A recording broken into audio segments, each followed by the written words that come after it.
All right, we were doing Merchant of Venice, and we were doing the characters, and today we'll see the other characters.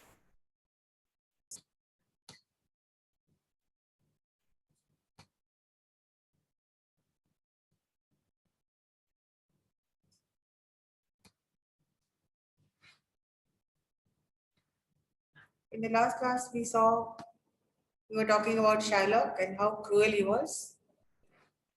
And today we'll look at another character. This is William Shakespeare, who has written the play.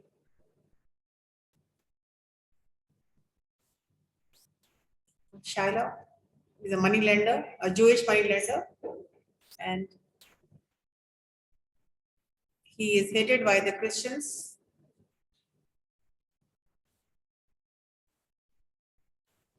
Antonio is a sad person. Antonio is a merchant also, and he is rich.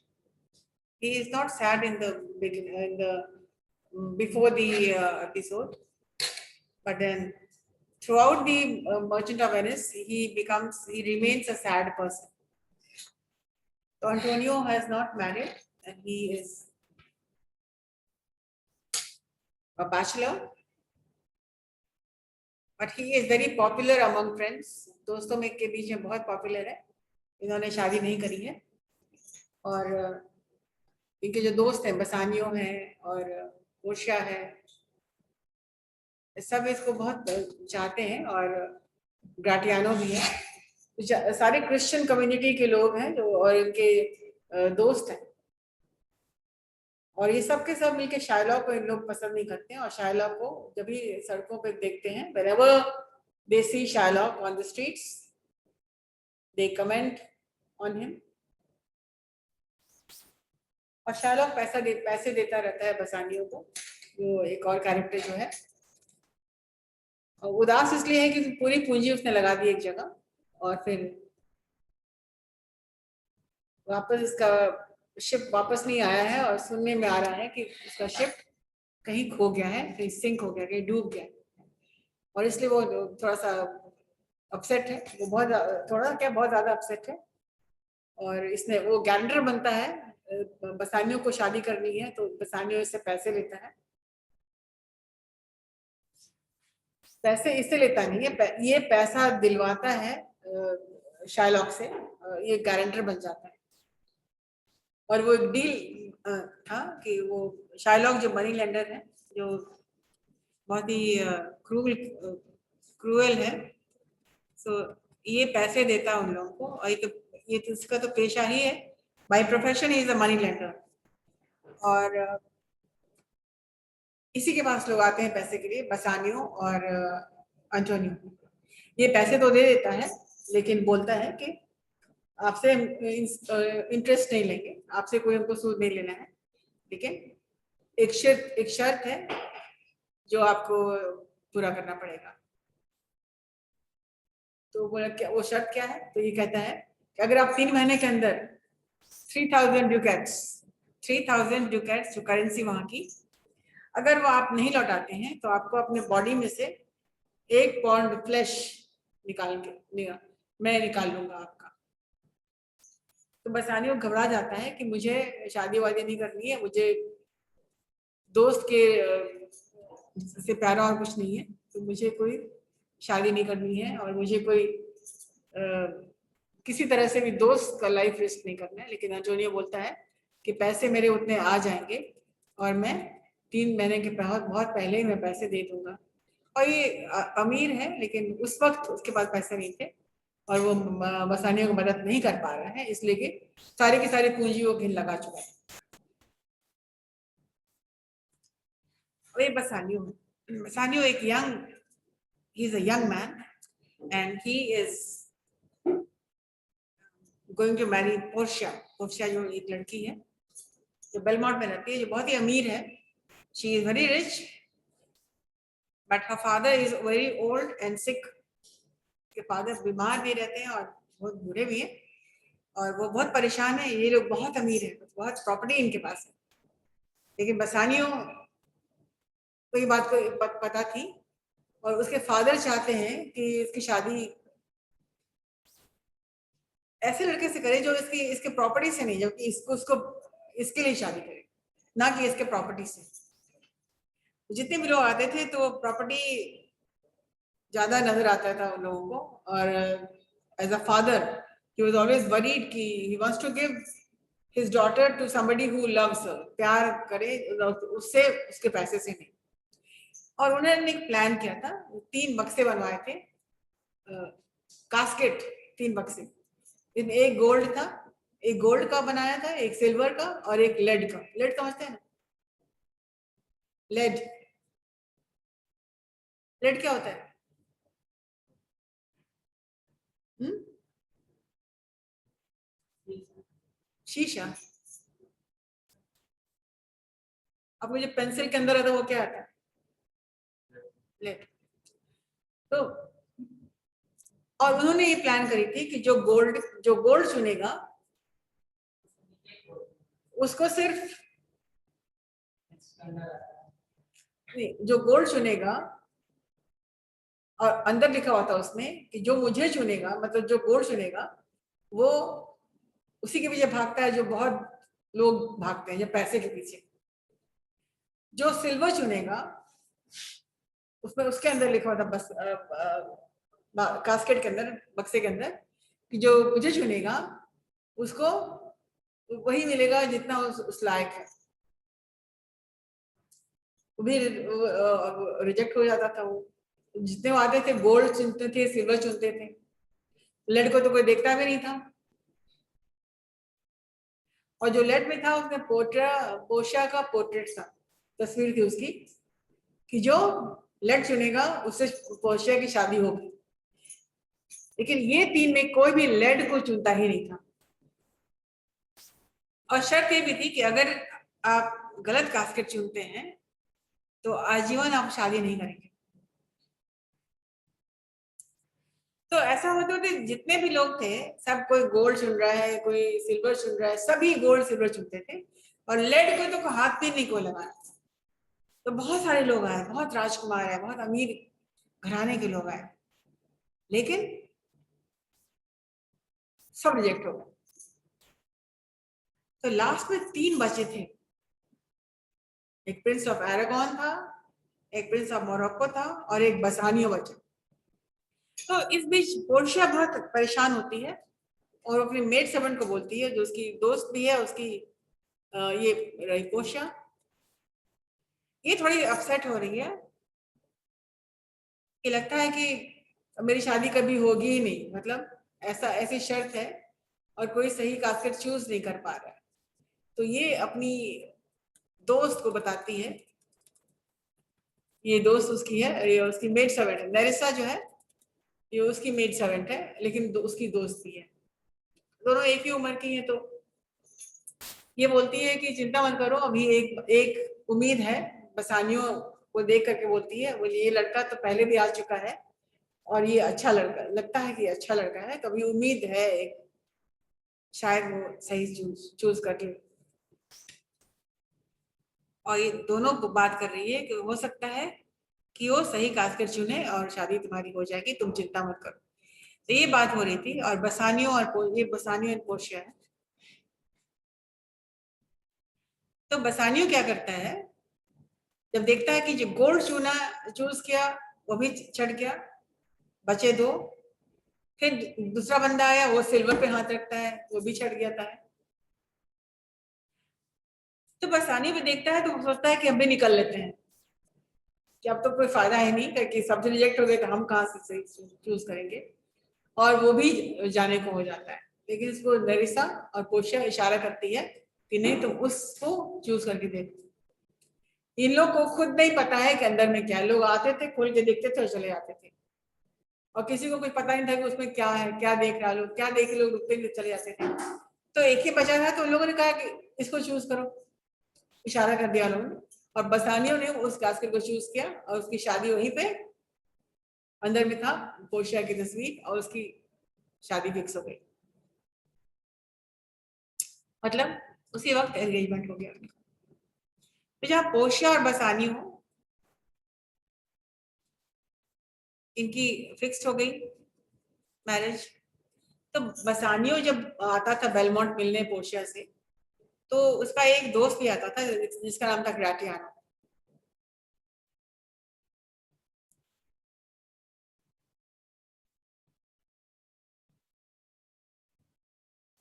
एक ग्राटियानो, तो जब बसानियो आता था तो उसके साथ साथ ग्राटियानो भी आता था, और ग्राटियानो को पसंद आ गई थी नेरिसा।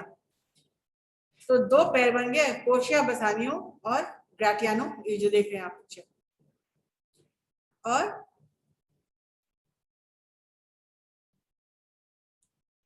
और नेरिसा। तो बेलमोंट में जब उसकी शादी, जब एंगेजमेंट हो गई, तो नेरिसा और ग्राटियानो की भी एंगेजमेंट वहीं पे हो गई। ठीक है, चलिए अब आते हैं दूसरे कैरेक्टर पे, जेसिका।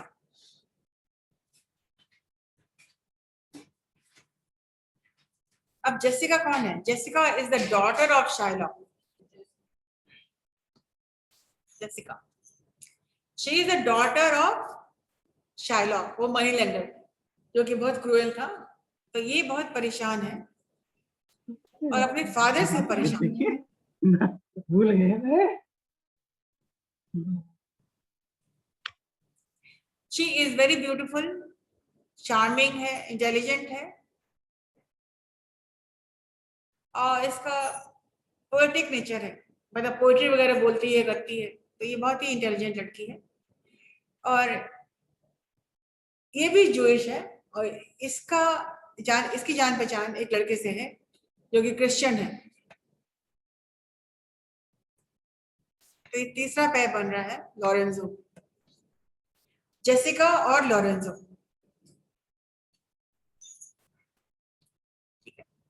अब जेसिका कौन है? जेसिका शाइलॉक की बेटी है। एंड लॉरेंजो कौन है? लॉरेंजो एंटोनियो और बसानियो का दोस्त है। अब इसलिए कि ये क्रिश्चियन है और वो जूइश है, तो दोनों की फ्रेंडशिप बढ़ती है, तो दोनों एक दूसरे को पसंद भी करने लग जाते हैं, और वे प्लान करती है जेसिका घर से भागने की, और ये घर से कपड़े, गहने, पैसे ले करके और लड़के का पेज बना करके ये लॉरेंजो के साथ निकल लेती है। अब इसलिए कि सारे दोस्त थे ये लोग, तो ये लोग भी कहा जमे जाकर के बेलमोंट में चले गए। बेलमोंट में 3 कपल आ गए, बसानियो, पोर्शिया, नेरिसा और ग्राटियानो, और ये तीसरी जेसिका एंड कौन है ये, ना बताइए? लॉरेंसो।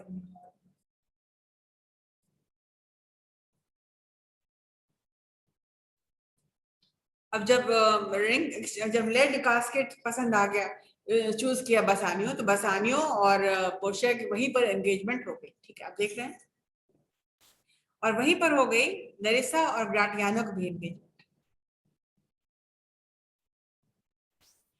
तो पीछे खड़े हैं बसानियो और पोर्शिया, और यहाँ पर आप देख रहे हैं नेरिसा एंड ग्राटियानो।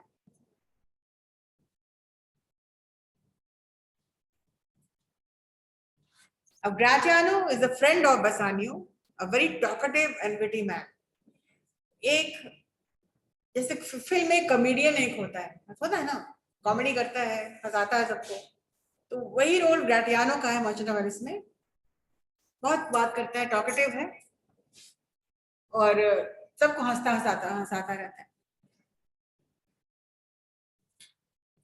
और नरेसा कौन है?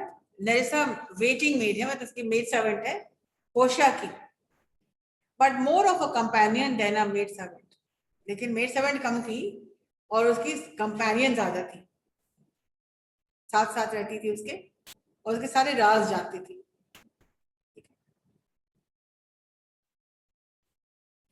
अब ये लॉन्सलॉट बको, ये कौन है? नाम साफ लिखते जाइएगा, कैरेक्टर बहुत इंपॉर्टेंट है, तभी आप समझेंगे कहानी। एक बार मैंने कुछ स्लाइड दिखा दिया है नेम्स के साथ, उन लोगों को परिचय भी दे दिया है, तो आप इससे कहानी समझ जाएंगे, लेकिन आपको लिखना चाहिए भी ना। लॉन्सलॉट गॉब्बो कौन है? ये पहले था एक सर्वेंट है, ये नौकर है। पहले ये था शार्लॉक का नौकर, और अब ये हो गया बसानियो का नौकर। अंटोनियो बसानियो उनके काम करता। नाम क्या है? लॉन्सलॉट गॉब्बो। और ये ओल्ड गॉब्बो है, ये उसका बाप, उसका फादर है, और ये ब्लाइंड है, ये ब्लाइंड। तो इसका प्ले बस 2 मिनट का इसका काम है। ये जब शार्लॉक का घर से के घर से भाग जाता है लॉन्सलॉट गॉब्बो, इसका बेटा, तो शार्लॉक इसको खबर करता है कि तुम्हारा बेटा मेरे पास नहीं है, भाग गया कहीं। और ये वेनिस में आके पूरा ढूंढता है कि इसका बेटा कहाँ चला गया। और जब नरिसा और लॉरेंजो, जब पता शार्लॉक को पता चलती है कि उसकी बेटी भाग गई घर से कपड़े और ज्वेलरी लेकर के, तो बहुत नाराज हुआ और ये सोचा कि ये भी अंटोनियो का हाथ होगा, इसके पीछे भी अंटोनियो होगा। और उसका उसका गुस्सा और भी तेज हो गया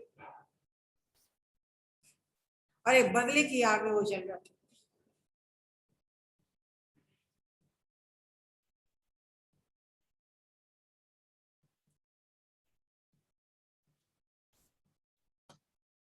अब एक कैरेक्टर है बाल्थासार, जो कि नौकर है पोर्शिया का।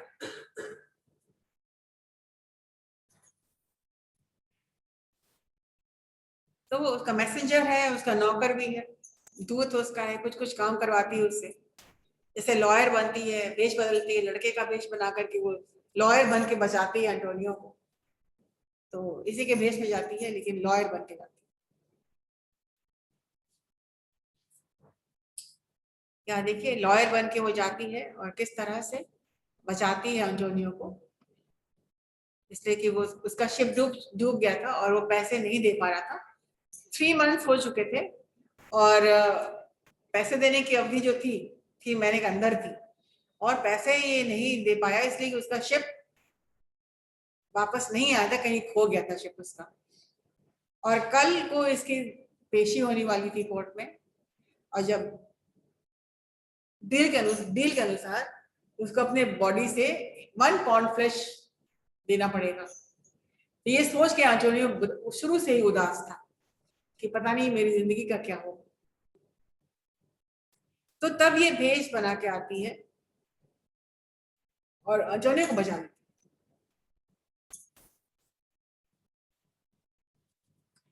अब लास्ट 3 कास्केट जो बचे थे, तब एक पहला था प्रिंस ऑफ मोरक्को, जो कि गोल्ड कास्केट चुनता है और रिजेक्ट हो जाता है।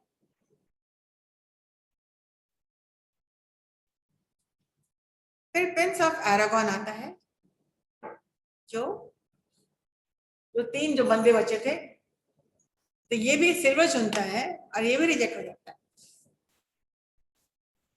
और फिर बसानियो चूज करता है लेड कास्केट। क्या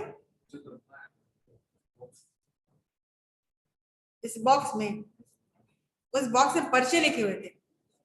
गोल्ड में लिखा हुआ था जो जो मुझे चूज करेगा उसको सिर्फ पैसा चाहिए, जो सिल्वर को चूज करेगा उसको, उसमें लिखा हुआ था, खोल के देखा गया पर्चा, उसमें लिखा हुआ था कि तुम जितना लायक हो तुमको उतना ही मिलेगा, ज्यादा नहीं मिलेगा। और जिसमें जो लेड था, जिसमें उसके अंदर पोर्शिया की तस्वीर थी कि जो इसमें अंदर है वो तुमको मिल जाएगा। तो लास्ट में बसानियो बचता है और वो सही कास्केट चूज करता है, इन लोगों की शादी वहीं पे एंगेजमेंट हो जाती है। अब मर्चेंट ऑफ वेनिस का कास्केट एपिसोड बहुत इंपॉर्टेंट है और लिखने के लिए कहा जाता है कि what is describe the casket episode. तो इसमें आपको लिखना पड़ेगा, this is important, casket episode क्या है। कितने कितने थे? गोल्ड, सिल्वर, लेड, किसने प्लान बनाया था? पोर्शिया के फादर ने। तो Portia's father had made a plan कि इसकी शादी करनी है। 3 कास्केट बनवाया गोल्ड, सिल्वर, लेड का, सबके अंदर कुछ कुछ डाला कि जो सही चूज करेगा वही उसका पति बन सकता है।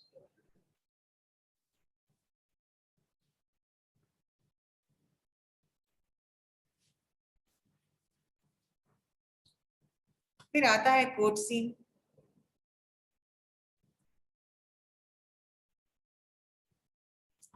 अब कोर्ट सीन के आने के पहले आप समझ लीजिए, आप वहां तक तो कहानी जान चुके हैं। शादी, उसकी एंगेजमेंट हो गई और ये लोग खुश थे। इधर जेसिका भाग के भी चली आती है और ग्राटियानो नरिसा के बिचार भी ठीक हो जाती है और माहौल खुशी का बेलमोंट में। और उनकी खुशी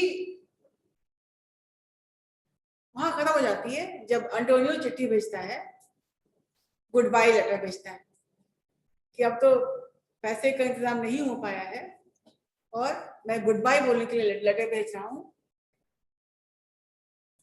और कल कोर्ट में पेशी होगी, तो उसके बाद शायद मैं जिंदा नहीं रहूं, इसलिए कि वहां से वो गुड बाय लेटर भेज रहा है। अब खुशी का माहौल था वो खत्म हो गया। They were very happy. After receiving the letter of Antonio, Bassanio और ग्राटियानो क्या करते हैं? घबरा जाते हैं और वापस आ जाते हैं जल्दी से अंटोनियो के पास। तो जब ये लोग चले आते हैं तो पोर्शिया प्लान बनाती है। जब उसको पता चलती है ये बात कि मेरे शादी के लिए इन्होंने गारंटर बन के पैसे लिए और अब इसकी जान खतरे में, तो पोर्शिया प्लान बनाती है कि क्यों ना हम लॉयर बन करके मैं बचा लूं जान उसकी। उसके लिए वो अपने कजन से, जो जो बहुत बड़ा लॉयर है, उसे कपड़े मांगती है, गाउन मांगती है लॉयर का, और चिट्ठी मतलब मांगती है, रिकमेंडेशन मांगती है कि मुझे इजाजत दे दिया जाए कि मैं अंटोनियो का केस लड़ूं। तो जब अंटोनियो से मिलने के लिए वापस आते हैं बसानियो और ग्राचियानो, तो ये लोग भी काम पर लग जाते हैं और ये लोग भी सारा अपना इंतजाम करके कपड़े बड़े लॉयर के पहन करके, और वो बनती है लॉयर, तो नरिसा बनती है लॉयर का क्लर्क। और वो लोग कहाँ आते हैं? सीधे कोर्ट रूम में चले आते हैं। कोर्ट से पोर्शिया एंटर्स डिस्गाइज्ड एज बाल्थासार। जैसे मैंने कहा था, बाल्थासार उसका सर्वेंट है, उसके बेंच में आई थी कि लेकिन वो नौकर बन के नहीं, वो लॉयर बन के आई थी। और जो द ड्यूक मतलब जज, द ड्यूक कॉल्स शार्लॉक, और जो ड्यूक होते हैं वो पुकारते हैं, शार्लॉक को बुलवाते हैं और अंटोनियो को पोर्शिया के सामने, बिफोर मतलब पोर्शिया तो लॉयर है, अब पोर्शिया के सामने से कटघरे में बुलाया जाता है अंटोनियो को और शार्लॉक। और पोर्शिया पूछती है, जिरा करके पूछती है अंटोनियो को कि क्या आप कबूल करते हैं कि आपने पैसे लिए थे शार्लॉक से? Portia asked Antonio if he admits to owing Shylock money. And when Antonio answers yes, जब Antonio yes बोलता है, तो Portia कहती है उसको that the Jews must be merciful, मतलब वो शार्लॉक को पॉइंट करे करती है कि आपको थोड़ा दया दिखाना होगा, दया कीजिए आप, कि आपने 1 पाउंड फ्लैश मांगा है, थोड़ी रहम करिए। लेकिन ये क्या बोलता है? और शार्लॉक बोलता है कि मैं क्यों रहम करूं? Shylock was why he must show mercy? दया की किस बात की कमी? दया की बात क्या है? और ये बहुत ही फेमस स्पीच है जब वो बोलती है, ये आपके एग्जाम वाले क्वेश्चन में भी है, ठीक है, जो इन्वर्टेड कॉमन में देख रहे हैं ना, the quality of mercy is not streamed, आपको एक्सप्लेन करना होगा, ये आपके एग्जाम में भी है। तो बोलते हैं कि ऊपर वाला जब जब रहम करता है तो रहमत की जो बारिश होती है वो सब पर एक तरह से होती है। उसका जो रहम है, अगर ठंड पड़ती है तो सबके लिए एक तरह, गर्मी तो सबके लिए एक तरह, बारिश तो सबके लिए एक तरह, दया तो सबके लिए एक तरफ से होता है, उसके लिए सब लोग बराबर है। और दया की जो भीख होती है, दया जो होती है और मर्सी जो होती है, देने वालों को भी वरदान मिलता है, पाने वाले को भी वरदान मिलता है, दोनों तरफ दोनों को वरदान मिलता है। इसीलिए आप शायला को बोल रही है कि आप इस पर थोड़ी रहम करिए। The quality of mercy is not strained, छन छन के नहीं आती है, सब पर एक समान होती है, ठीक है। क्या चीज? Mercy, Daya. But is a blessing to both those who provide and those who receive। मतलब जो मर्सी देता है, जो दया कर रहा है और जिसपे दया हो रहा है, दोनों पर ये वरदान। लेकिन शार्लॉक उसके बाद को अनसुनी कर देता है। Sherlock brushes aside her pretty speech and demands justice। बोला मुझे कुछ नहीं सब चाहिए, उसको तो वो तो रिवेंज के आग में वो झुलस रहा था। बोला नहीं, मुझे दया नहीं कर रही है, मुझे तो जस्टिस चाहिए। और पोर्शिया फिर पूछती है एंटोनियो को कि क्या आप पैसे देने के लिए आप पैसा दे पाएंगे? तो बसानियो बोलता, बसानी तो बहुत अमरीश हो चुका था, जैसे उसकी शादी, तो पोर्शिया ने कहा था कि तुम डबल अमाउंट दे देना उसको। और बसानियो बोलता है कि ट्वाइस एज मच, दुगना करके तुम, मैं दे दूंगा। ये बसानियो बोलता है।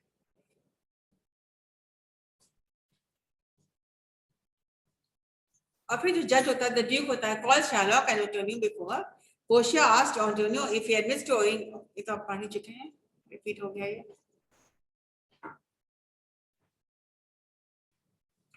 तो वो रिफ्यूज करता है कि दुगने पैसे मुझे नहीं चाहिए। Shylock refuses because the bond does not से,